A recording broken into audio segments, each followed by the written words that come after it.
తొలకరి వర్షాలు నిన్ననే పడ్డాయి. పెద్ద ఎత్తున వర్షం పడలే, రోజంతా వాన పడవలే. కానీ 2 గంటనే హైదరాబాదు నగరంలో వాన పడితే రోడ్లు ఎక్కడికక్కడ స్తంభించిపోయినాయి. రోడ్ల మీద మొత్తం వర్షపు నీరు వరదలై పారింది. ట్రాఫిక్ అతలాకుతలమైంది. కిలోమీటర్ ప్రయాణానికి 2 నుంచి 4 గంటలు పట్టింది. అంతర్జాతీయ నగరం అని గొప్పలు చెప్పుకుంటే సరిపోదు. అంతర్జాతీయ ప్రమాణాలతోని మౌలిక వసతులను అభివృద్ధి చేసుకోవాలి. 10 ఏళ్ళు మేము అభివృద్ధి చేసినాం, 100 కోట్లకి ఎకరం అమ్మినామని గొప్పలు చెప్పుకున్నోళ్ళు, జబ్బలు జరుచుకున్నోళ్ళు నిన్న ట్రాఫిక్ సమస్యకు కారణం ఏందో చెప్పండి. రోడ్ల మీద మొత్తం వరద పారుతుంటే దానికి ఎవరు బాధ్యత అని నేను ఈరోజు అడుగుతున్నా.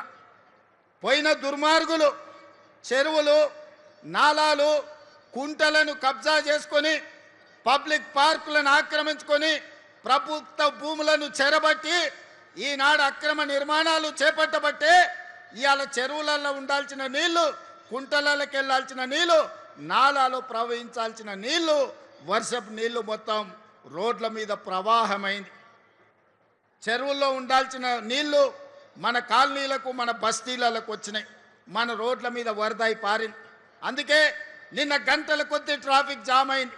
మరి దీన్ని పరిష్కరించుకోవాల్సిన బాధ్యత మన మీద ఉన్నదా లేదా ఒక్కసారి ఆలోచన చేయండి.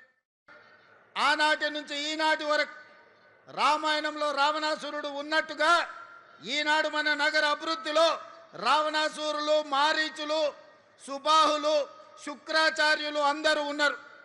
శుక్రాచార్యుడు ఫామ్ హౌస్లో వండిండు, మారీచుడిని, సుబాహుల్ని మన మీదికి వదిలిండు.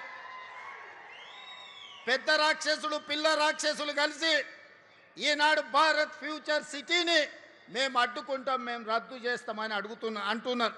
నేను అడుగుతున్నా ఇక్కడ ఉన్న యువకులను, ఈనాడు ఫ్యూచర్ సిటీని రద్దు చేయాలన్నా, ఫ్యూచర్ సిటీని విస్తరించాలన్నా మీరు ఒక్కసారి చెప్పండి.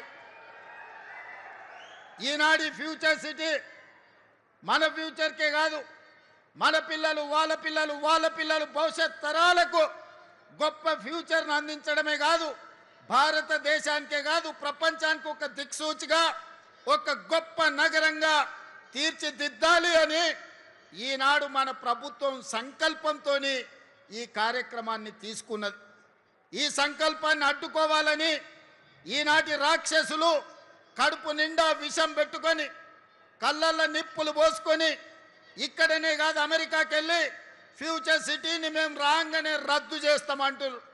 అయ్యా, మీరు రద్దయిపోయిన 1000 నోటు లాంటోళ్ళు. మీకు గతమే ఉంది కానీ మీకు భవిష్యత్తు లేదు. మిమ్మల్ని తెలంగాణ ప్రజలు తిరస్కరించారు, మిమ్మల్ని తెలంగాణ ప్రజలు శ్మశానానికి పంపించారు. ఇక మీకు భవిష్యత్తు లేదు. ఈ భవిష్యత్తు నగరాన్ని రద్దు చేస్తామంటే వచ్చేసారి ప్రతిపక్ష హోదా కూడా రాదు. ఈ ప్రాంత ప్రజలు బండకేసి కొడతారని ఈనాడు నేను చెప్పదలుచుకున్నా.